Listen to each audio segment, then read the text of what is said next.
everyone. Welcome to Beltline to Broadway. I'm Lauren Van Hamer, and I'm really excited. We don't usually talk about films, but I'm really excited to talk about this film, Where Can I Go? And I am with Jesse Bonnell.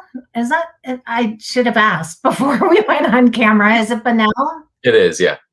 Okay, who is co-director of this film, along with Barbara Kaynan, who is the co-director and therapist on this film, and Limor Schwartz, who is the director of Jewish Family Services. So welcome, all of you. Thank you for being with me tonight and talking about this really marvelous project that made me cry and had me thinking all day. So it's really stuck with me.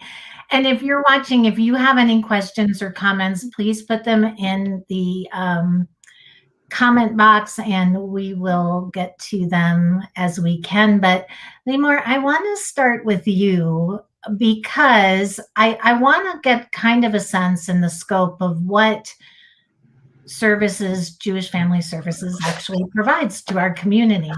Absolutely. Thank you for having us, Lauren. This is very exciting for all of us. I am part of Jewish Family Services of Raleigh-Cary. We're a beneficiary agency of the Jewish Federation of Raleigh-Cary. We're basically the social service arm of the Federation. And we serve people of all over Wake County. We provide a pretty comprehensive set of social services for a pretty tiny nonprofit. But we really work on services that are aimed to empower people to care for themselves and to really live their best lives. We do therapy, case management, we do a lot of educational programming. And really, when it comes to Holocaust survivors, we've served our community here in a variety of what we do, but we never really, or historically have not had in a while, services that are very focused for Holocaust survivors. And our kosher program was intended to be just that, to provide a service that is just for Holocaust survivors, really caring for the trauma that they've been through and to help them heal. I have a question.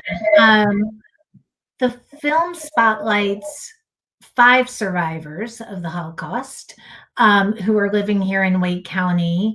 And I feel every year living here in Wake County myself, when I see the events surrounding Yom HaShoah, the Holocaust Remembrance Day, which happened last week now, right?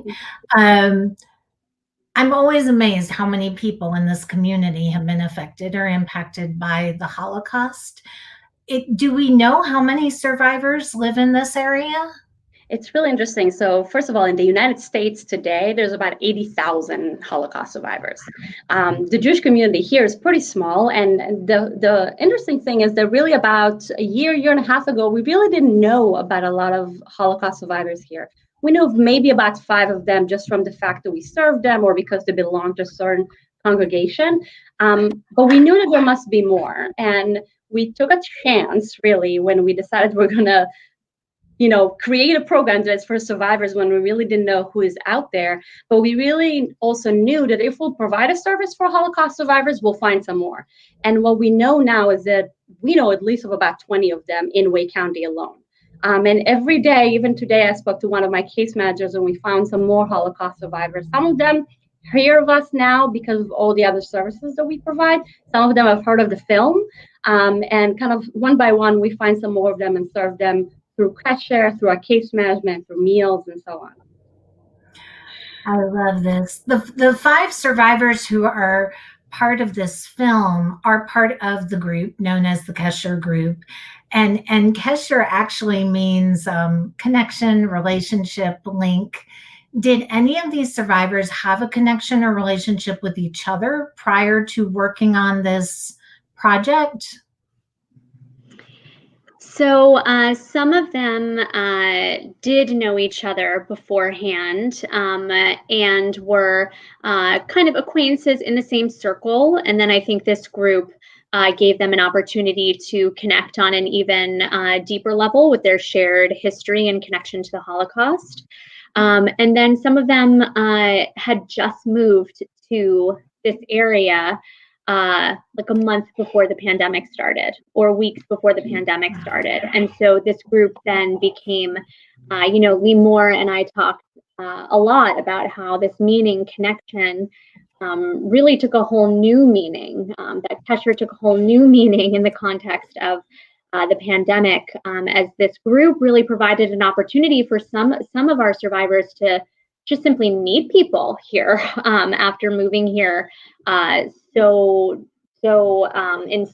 such close proximity to when everything shut down. Mm. Well, and Barbara, I want to stick with you for a second, because the work you do is not really about co-directing a film. It's really therapeutic work.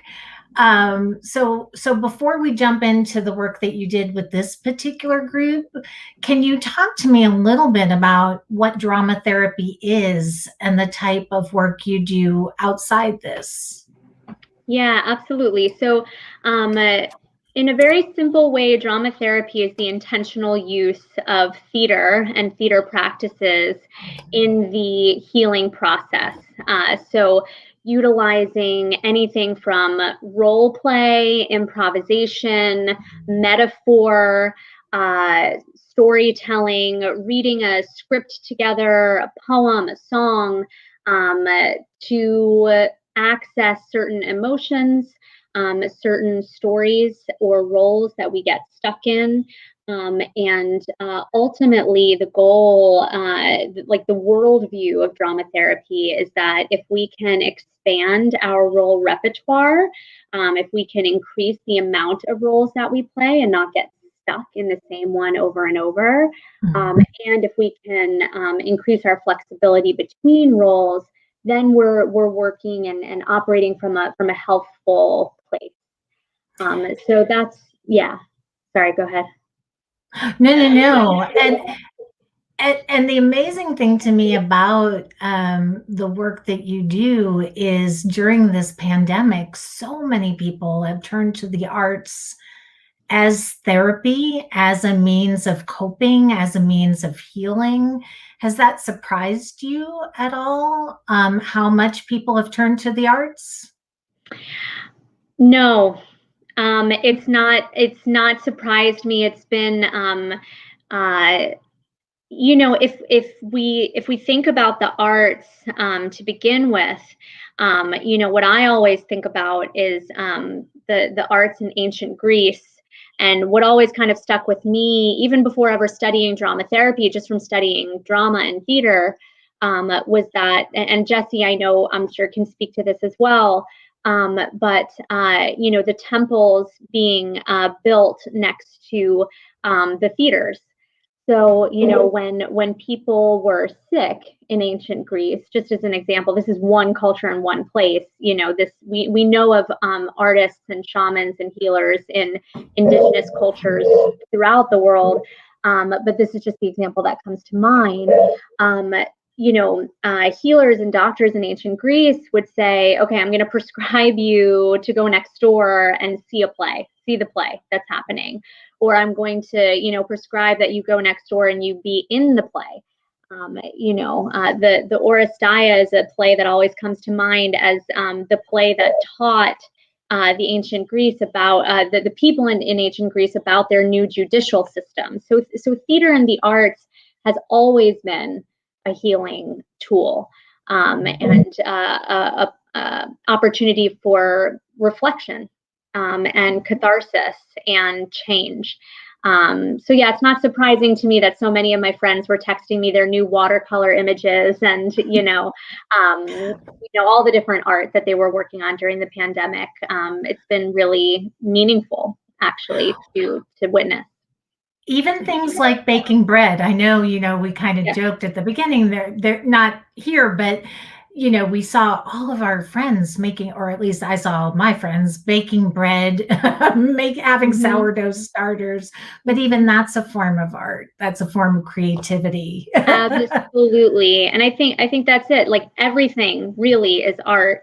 I think we can approach it from that way. Cooking, gardening, dancing, bird watching, everything can be done in an artful, creative way. And I think that has been a comfort to people this year.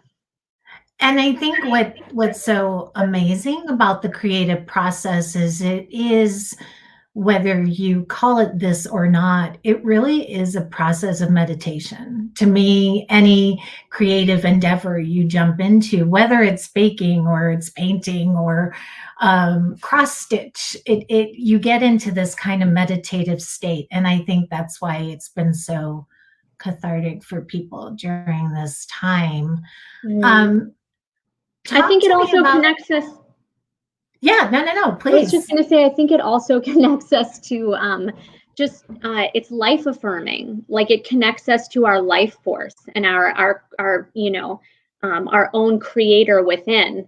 And in a year of so much illness and so much death and so much struggle, I think the ability to connect with our capacity for creating and connecting through creation has been really significant.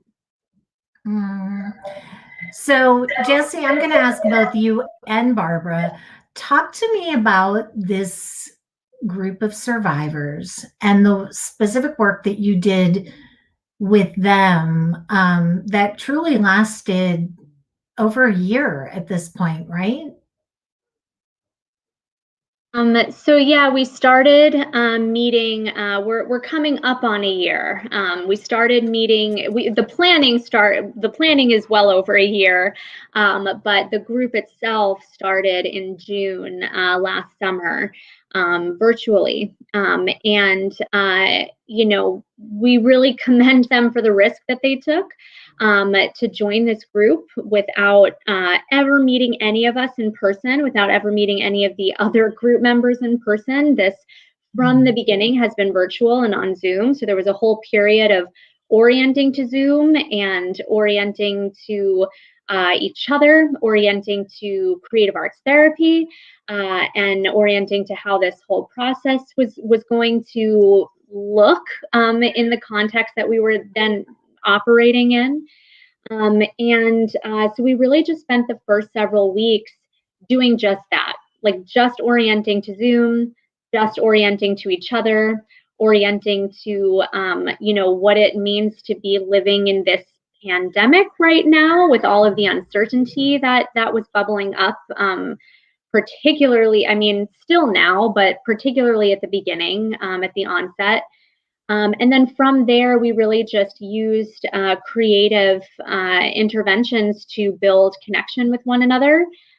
First, just get to know each other as humans, because they are so much more than just survivors. From a role theory and role method standpoint in drama therapy, survivor is one role that they hold.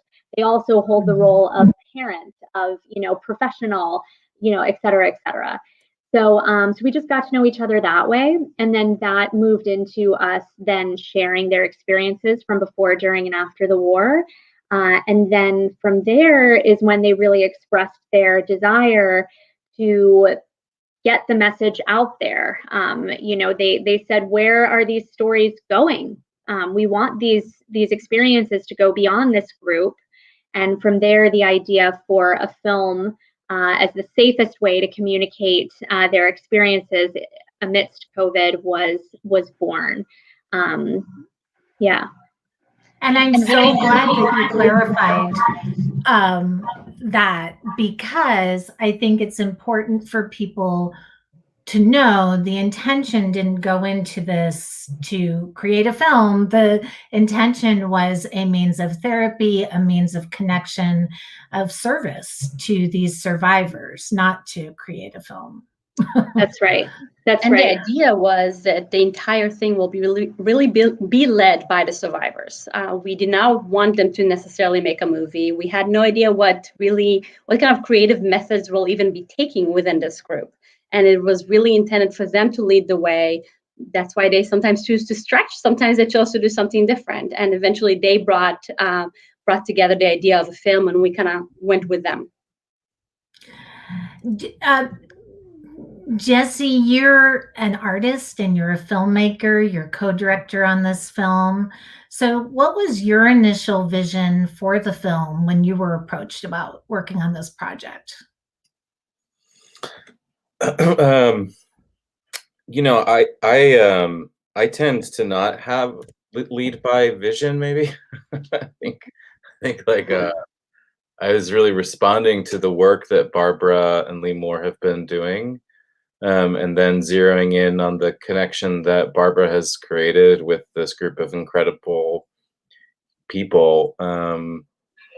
And my approach was to be rather passive, and listen, and then start to watch them, and think Mm. about, the mission of the program, right, is to witness, experience, share the effects of trauma, um, in the body.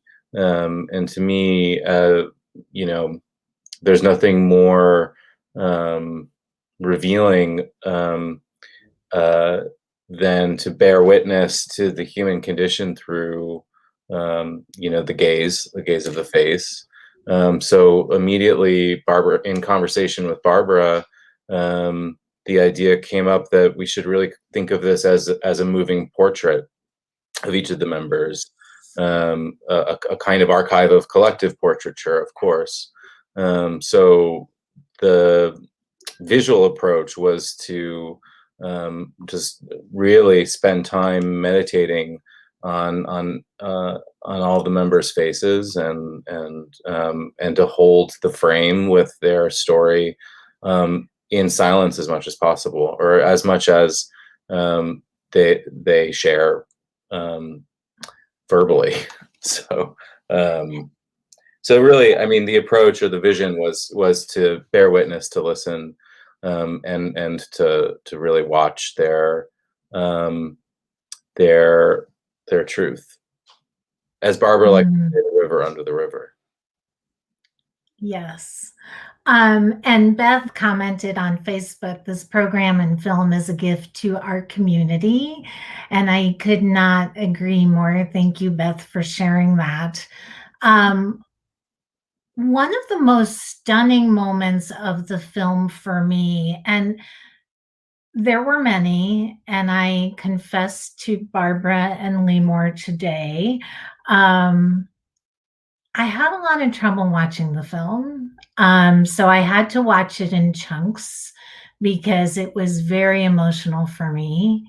Um, and I don't want to say triggering because triggering is such a negative way, but it did stir up a lot of emotions for me, personally.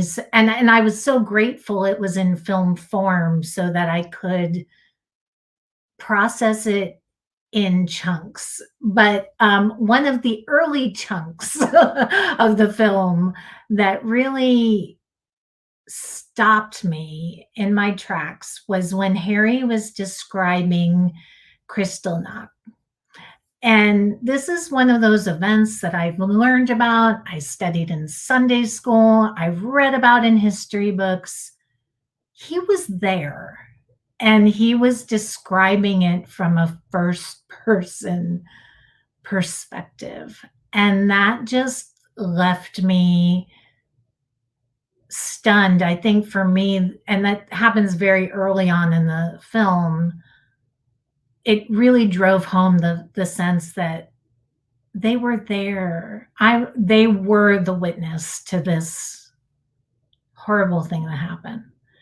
Were there any moments for either you, Barbara, or Jesse that left you just gobsmacked like that?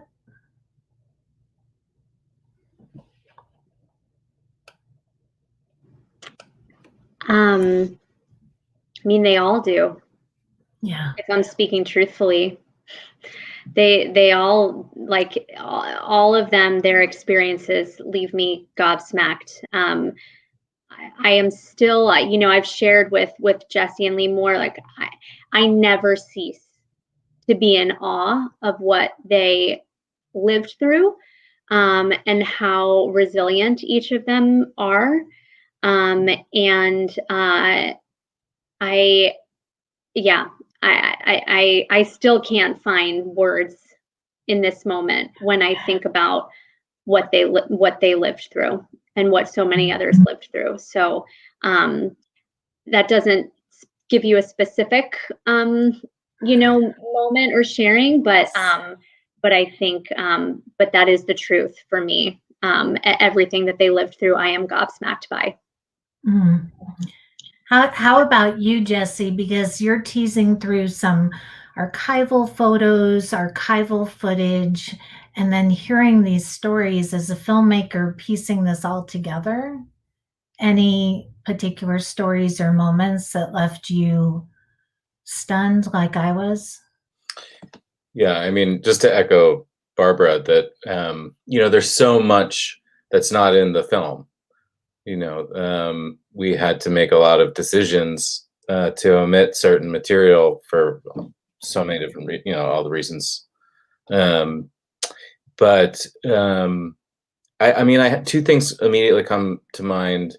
One, based on your response to Harry's account of Kristallnacht, which I think Barbara could probably talk a little bit more of, which, I feel like each of these moments in the film that are crafted, there is a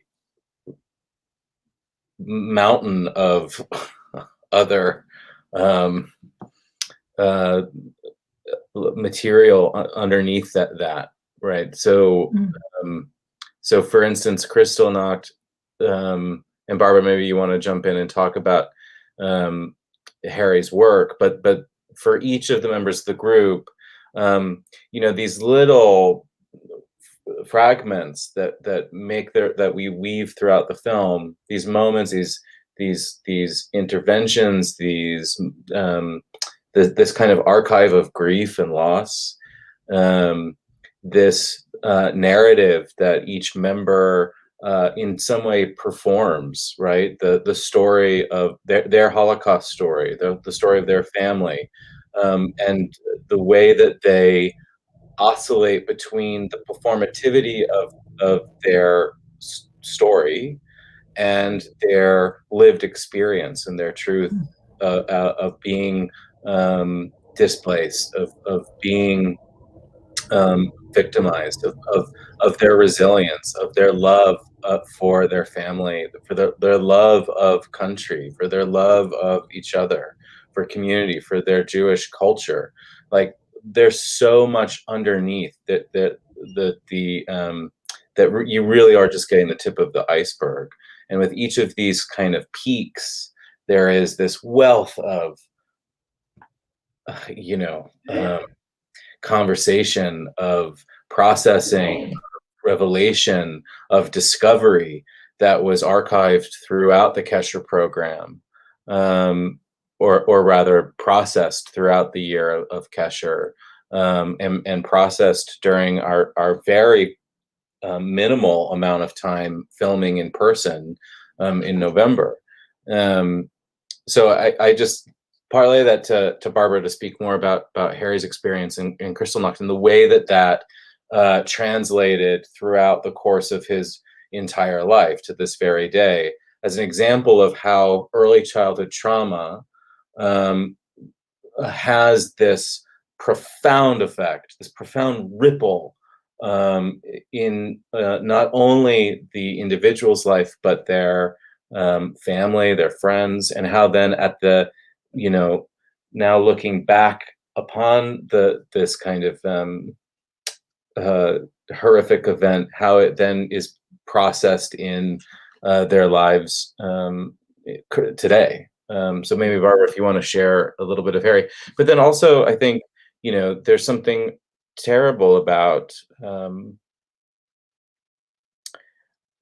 that, terrible and unique to the film, that we're talking about early childhood trauma, and it was very important that each of the adults in the program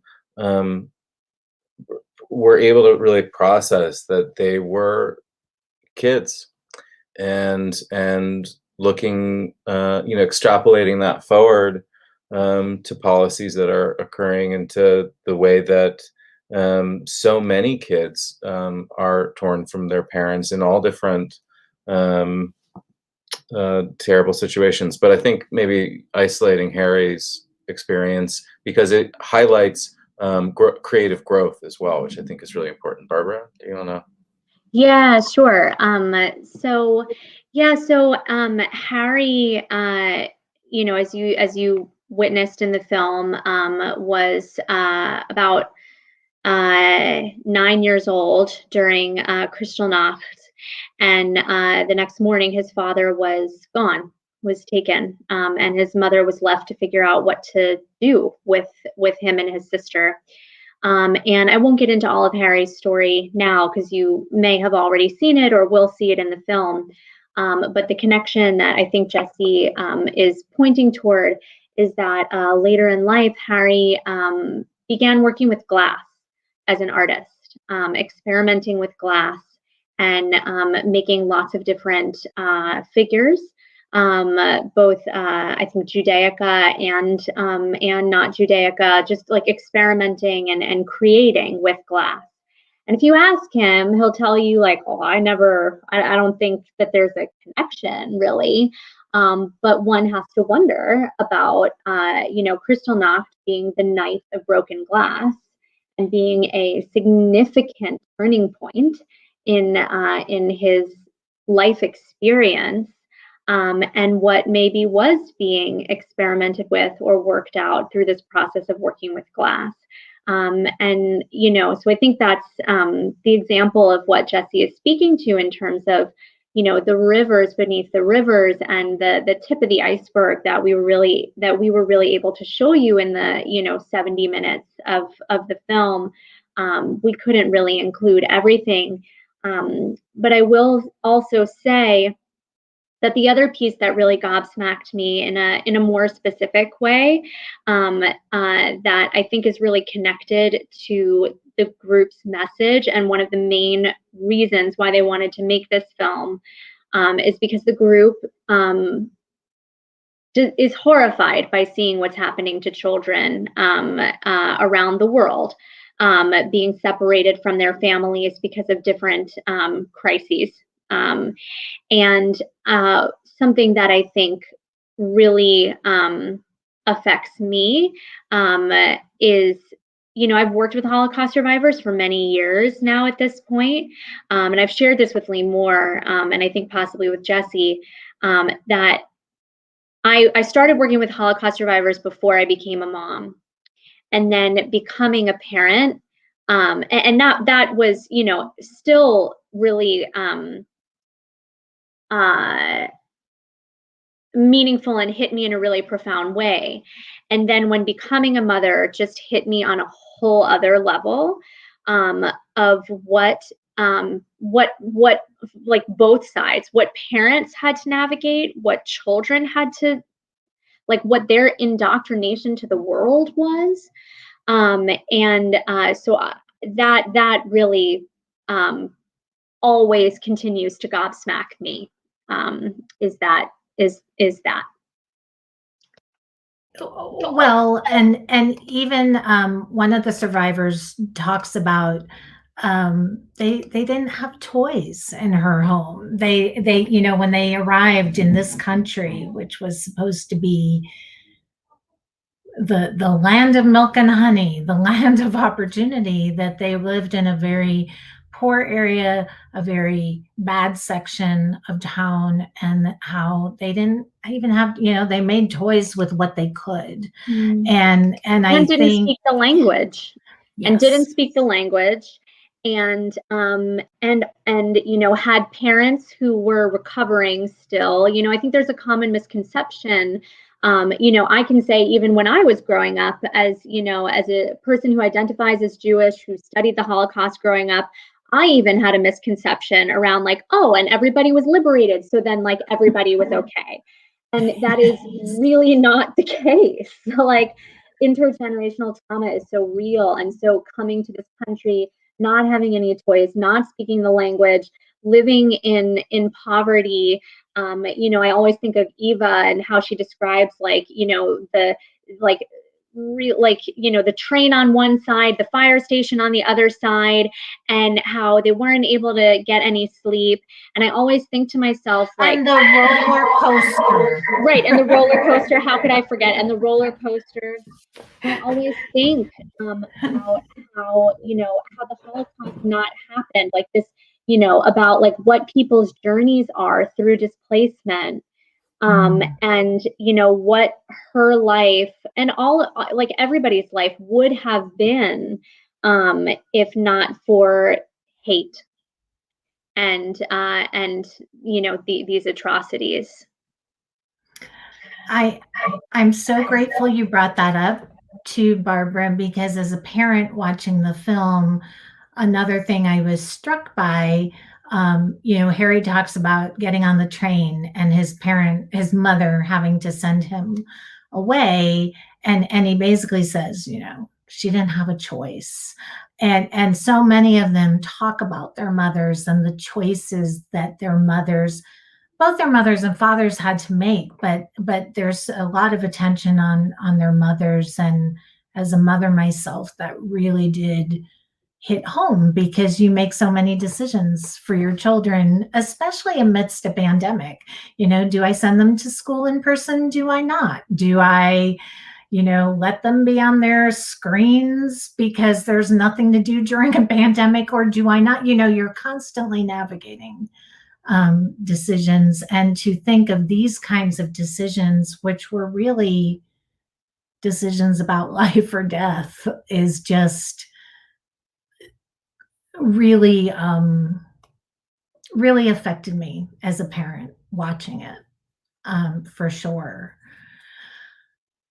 I wonder, Jesse, both you and Barbara have theater backgrounds.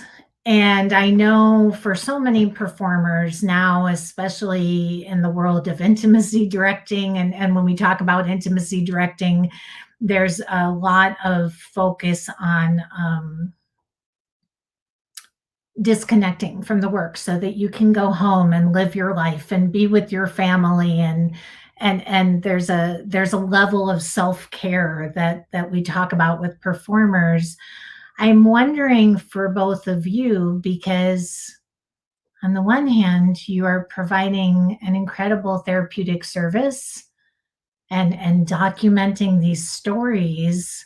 On the other hand, is there a process or a ritual or a technique either one of you use to disconnect after being with the group so that you can come home and be a mom, be a husband, be a friend, return, kind of have your reentry into life? Is it similar to theater, where there's certain exercises or rituals that you might do to leave the character, so to speak, at the theater? If that makes any sense.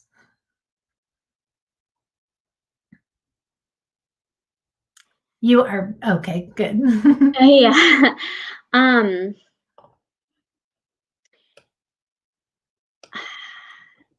It's so different. I feel like, I don't know, Jesse, if you feel that way too. I feel like it's so different because these aren't characters, they're people.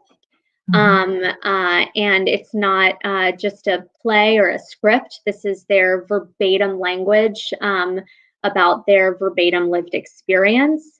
And so, I'm very familiar from the theater world as a performer or as a director or a designer, maybe creating like a playlist like for that character, or for the play that like you listen to as you're heading to the theater, and then you like get in the role, and then there's like a playlist that you pop in your ears maybe that's like the songs that you love, that like help you kind of wind down from that experience and get back into your own body. And so I think like on the one hand, that still is true here for my experience. Like part of my self-care was listening to music that I like, dancing, meditating, just stretching, as you see in the film. I mean, stretching for me is a way to just kind of connect and get back into my own body. And I also think that there was also a level of not letting it go completely, but like transmuting it, or turning it into something else. So like with the grief that maybe we were reflecting together as a group, I think for me, I would transmute that into, as I would sign off and go be with my kids for the afternoon and make them dinner. Not all the time, because I'm a human, but as much as I can, like relishing in being with my kids, because that is like the joy that I can take in that's the joy that I can find. I think that's what the group has taught us in a lot of ways, is that's how to be resilient, is to choose to be present, and to choose love, and to choose advocacy. So that's what comes to mind. That's what comes to my mind, at least. Jesse, I'm curious your response. Yeah, I think as my background is in the theater, and I've always viewed my job as a director to create. My job is to create a space for creative exploration, a safe space for challenging social norms, a safe space for a kind of inquiry into the human condition that is challenging and difficult and painful, and also to create a space in which genius can occur. Right, we want to be able to catch the ghost of theater, catch the spirit, and like with the right environment, you can experience something that is metaphysical. You can experience something that is transcendent, right? There's something, if that's the intoxication of the art of theater. How do you dial in to receive a kind of frequency from the past, right? Like Barbara brought up the Greeks, and it's like, I've always been obsessed with this idea that with the right kind of frequency, you can receive the messages from our ancient cultures, right? These voices that come screaming through that typically tell us like horrific nightmares, like gouging your eyes out, and, things like this. But I think that for this project in particular, that or a way that process of creating safe space in the theater translated into making this film was really a kind of ritual that Barbara utilizes in her practice that is very similar to that of the theater, which is kind of like checking in, and having really open dialogue at the end of the day about how the session went, or the rehearsal, or the day of filming, and having like real time processing about the experience, and really listening to that, and incorporating that into the act of creation helps, for me at least, metabolize the what otherwise might be problematic and mentally damaging, right?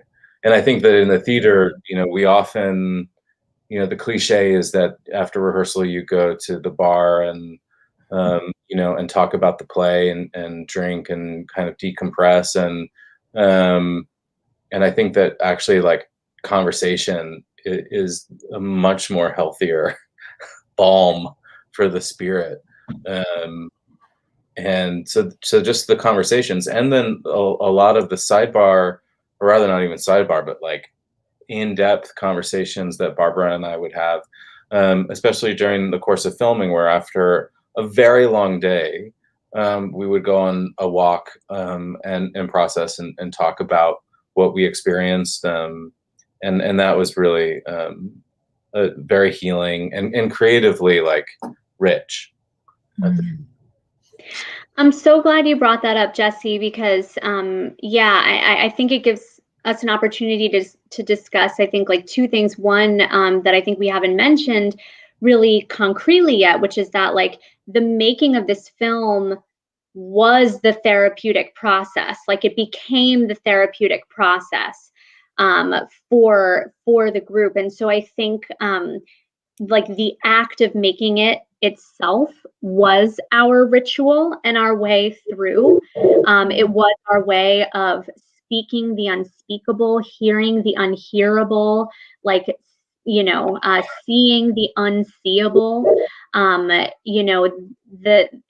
we know as theater makers and art makers, that the art piece itself becomes the container. It becomes like what we can project our feelings onto, our experiences onto, and then start to like shape it together and then look at it and realize it's its own living thing, and like what is it evolving into that we need to then support.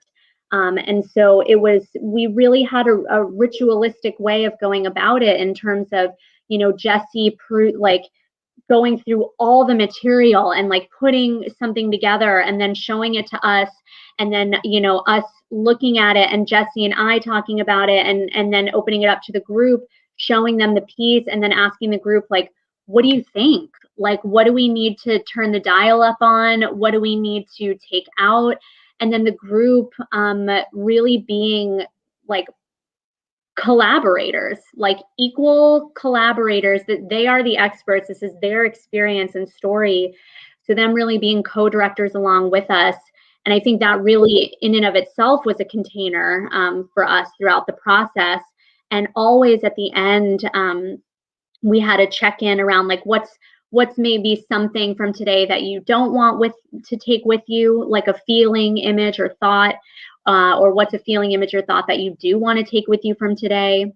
Or we would simply have a collective breath together.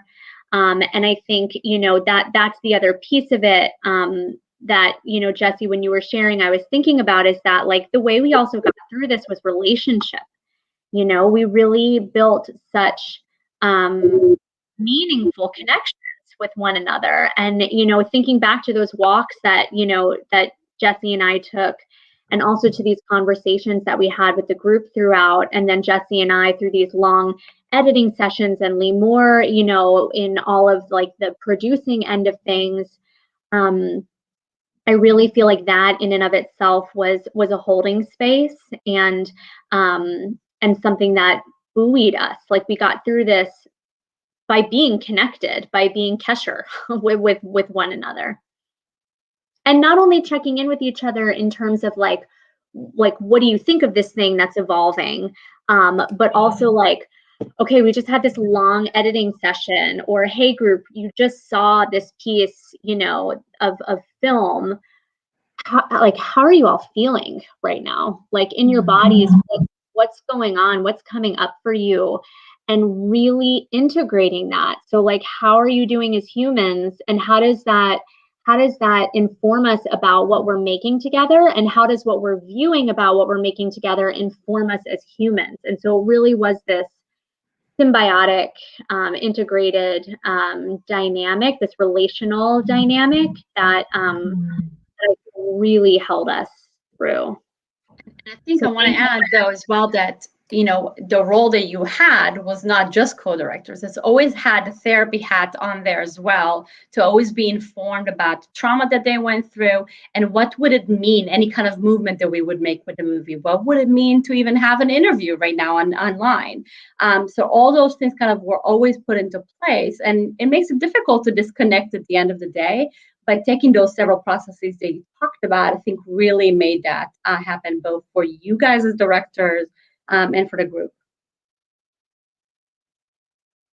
And you can see it in the film. There's a lot of intentionality, and you can see that there is a connection between you all and the participants, and I dare say the audience and the participants, because they're, I think for me, there is nothing more disconnected than a Zoom box.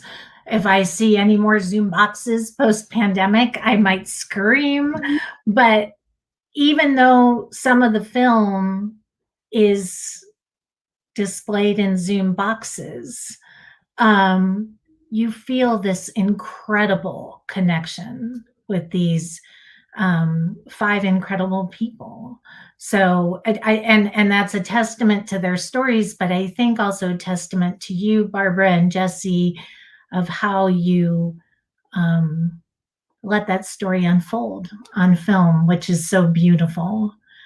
For me, one of the takeaways or one of the through lines of this film that struck me over and over watching it was this idea of time, this concept of time. One of the survivors talks about the fact she wished she had more time with her mother.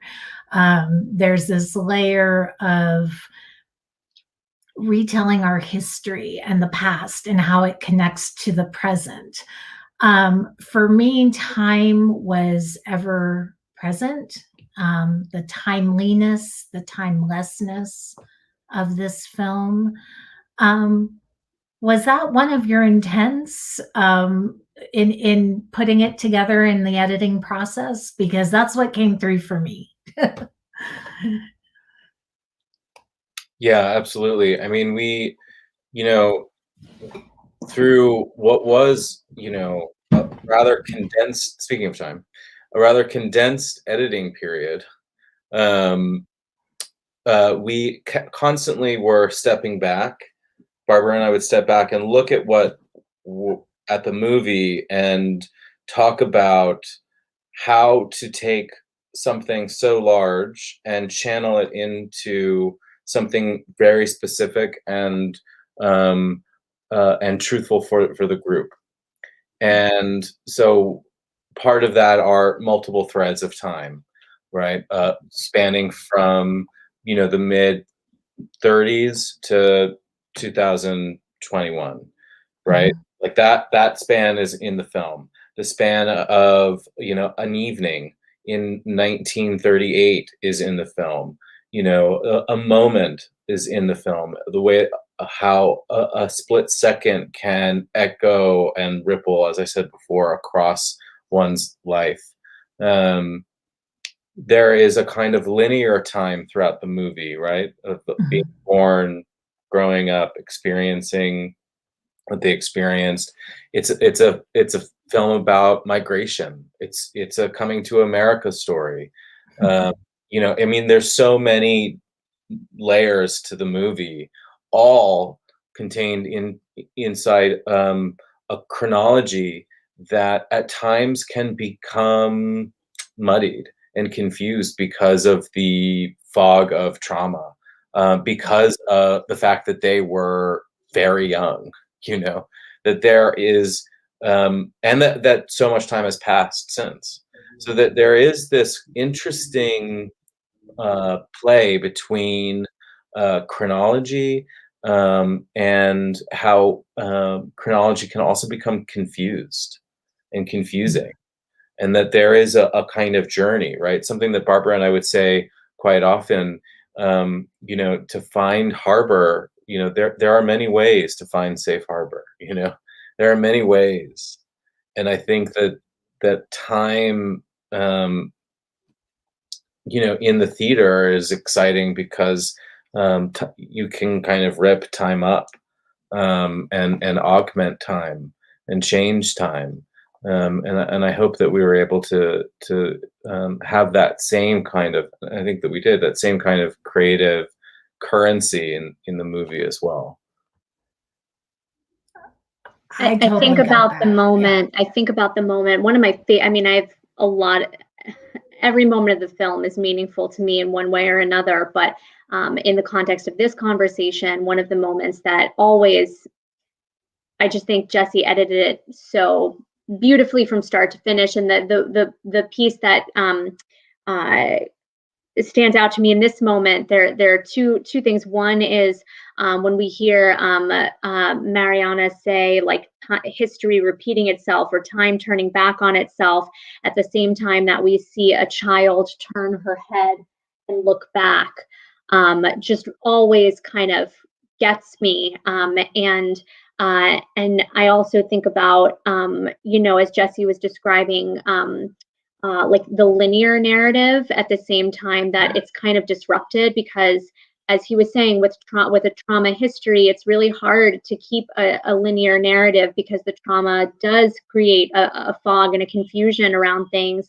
And I think, that's why we intentionally also, part of the reason why we intentionally picked, we go displacement, wandering, belonging, and then echoes.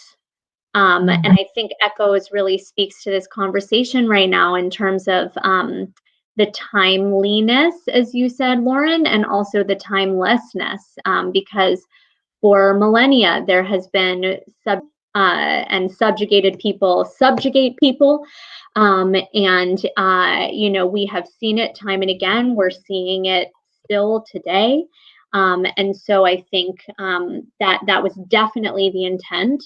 And I would say the group themselves said to Jesse and I, like, you need to turn the dial up on that at the end of the film. Like, we want the world to know, like, this is not over. Anti-Semitism and hatred in all forms across cultures is very alive right now. And the urgency of the message and the timeliness and timelessness of that message, I think, is definitely something that Jesse and I were really conscious about in making the film. I agree, and I think it's I think it would be quite stunning for people, if they are not paying attention to the news, to see some of the anti-Semitism that has made news in our own state, in our own area. Not that long ago, Barbara, I know, in the film, and you were on the news, I think, recently being in January, there was a Nazi flag hammered to a tree right here in Wake County. And so these things, although we I think in our heads like to compartmentalize them as the past, it's not really the past. It's still happening. And that was another, big takeaway that I think the survivors themselves and their words impressed upon me. And I hope everyone watching this film, especially the young people, because I think it's going to be the younger generation that carries these messages on. I think so often, especially amidst this pandemic, we think of our elderly as the most vulnerable among us. How many times have we heard on the news, this is the most vulnerable population among us, almost as if they are not with it, or not in tune with what's going on, or not capable. What can we learn from these 5 incredible people? Because I didn't get the sense that they were victims anymore.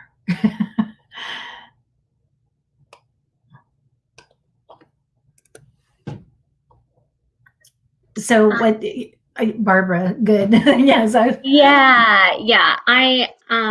This question means a lot to me, just also with my background, working with older adults in skilled nursing and memory care neighborhoods. I think, there is this thing we do in society in terms of isolating older adults, putting them somewhere, whether it's in a category or in a home, or, just come up with a belief around them.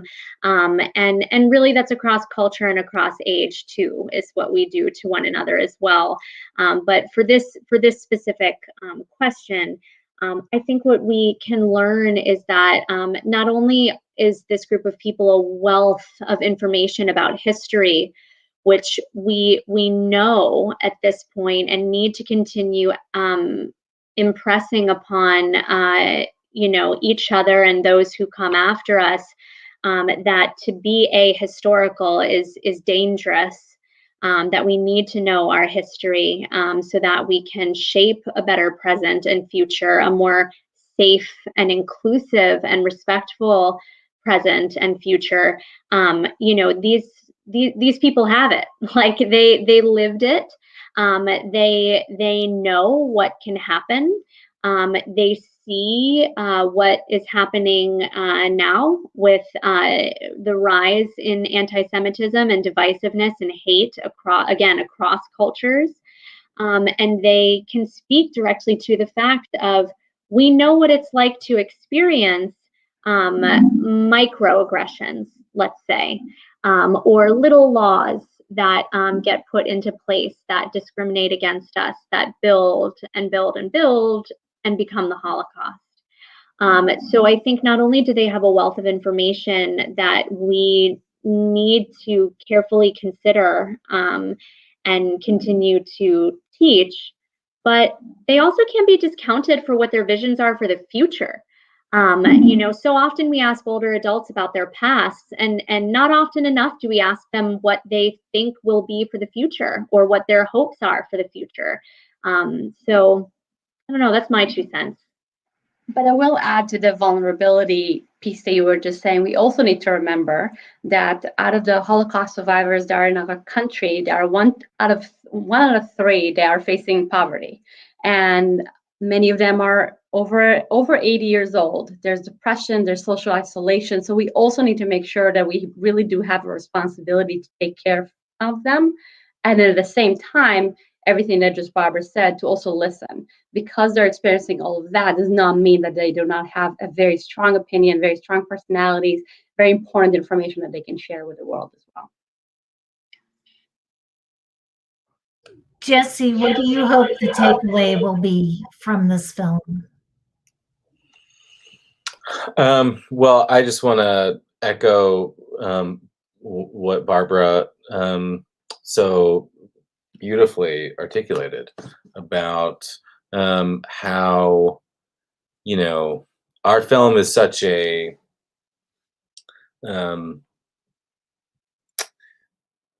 it's such a kind of like way to process so much of what has been occurring in this country, and I think that there's something quite profound about the resilience of these members of the kosher group in how they are in the twilight years, and experiencing such a kind of conflict, we'll call it, here in the United States that in so many ways echoes a kind of hatred that they experienced at the onset of their lives and of their development as human beings.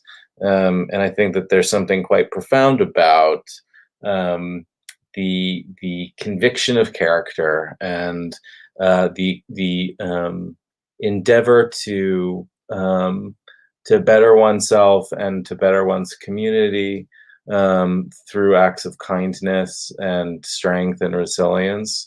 And each member of the group, whether it's in the film, but more so in the way that they lead their lives, upholds they each uphold these characteristics, these virtues, that there is a kind of energy behind those virtues, that they are that they kind of vivaciously engage with, and that to me has nothing to do with age. That's very much about what it means to be human, and very much about what we hope we captured by making this film. You did. You did. I often say theater is my sanctuary. It's my space where I go to, one, be fully present. I can't be on my phone. I can't be doing other things. I'm sitting in the dark, usually, experiencing something.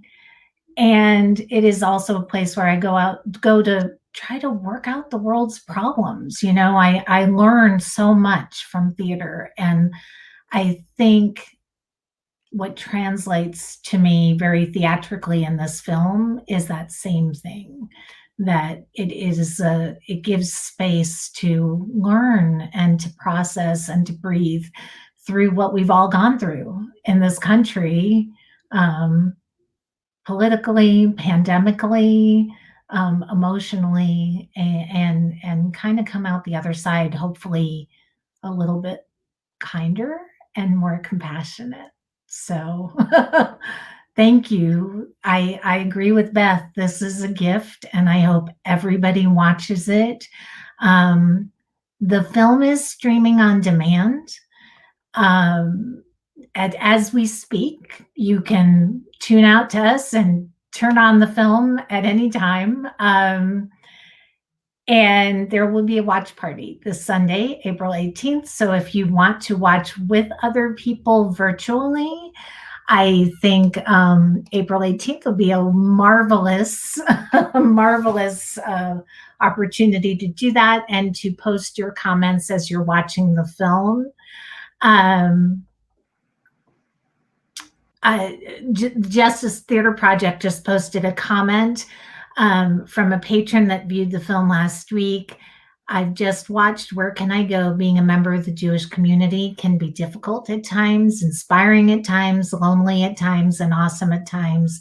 Thank you for bringing to light the importance of never forgetting the Holocaust and preserving these stories of these wonderful kosher participants. Your mission of social justice, inclusion, and embracing all humanity is appreciated. From Nina Siegel. Thank you, Nina, and thank you, Justice Theater Project, for sharing that. Partnership with us to making this happen. And also, I would like to say, Barbara, watching this film, no matter when you watch it, whether you watch it on the 18th or whether you watch it tonight or whether you watch it a week from now, between now and I guess it's Sunday, Monday timeframe, we're asking you to send in your comments, your reflections, your reactions, so that Barbara can take them back to the participants and share with them your reactions. So Barbara, do you want to speak to that a little bit? Because I want to make sure people get it all in. Yeah, thank you. Yes. So I think, the group is hungry to connect to you all and to make sure that their message has landed. And, coming from a therapeutic theater background, the opportunity for that is so easy in a way, or I shouldn't say, but just different, because you're live in the theater. There's a connection that can happen right afterwards, as we know, amongst the viewers and the people in the performance. Because this format is so different, we really do encourage and invite you to reach out via email, either directly or through someone that you know, with a question, a reflection about what this film meant to you. It would, I know, mean the world to our group to hear from the community, as this was their main purpose, was to connect with and reach you, the viewers. So thank you for that opportunity to share that, Lauren. Thank you. Thank all of you for being here. Please be sure to watch this film. Watch it with your families. It's okay to watch it with your children, to share with them this story if you feel that's appropriate as a parent, to begin to have these conversations, because this is how we keep this legacy and this history alive. It's very important. So Thank you all. This has been an amazing conversation. And I am looking forward to connecting with the survivors next week. And they will be on the podcast. So keep an ear out for that. April 18th is the watch party. And I just thank you all for being here with me. Stay safe, stay healthy, everyone. Watch this film. DM Barbara, DM me, DM Jewish Family Services to get your reflections and comments so that the participants can know how much this film means to you. It means so much to me. And everybody just have a good night. Thank you, guys. Thank you for so having much. us. Thank you so much.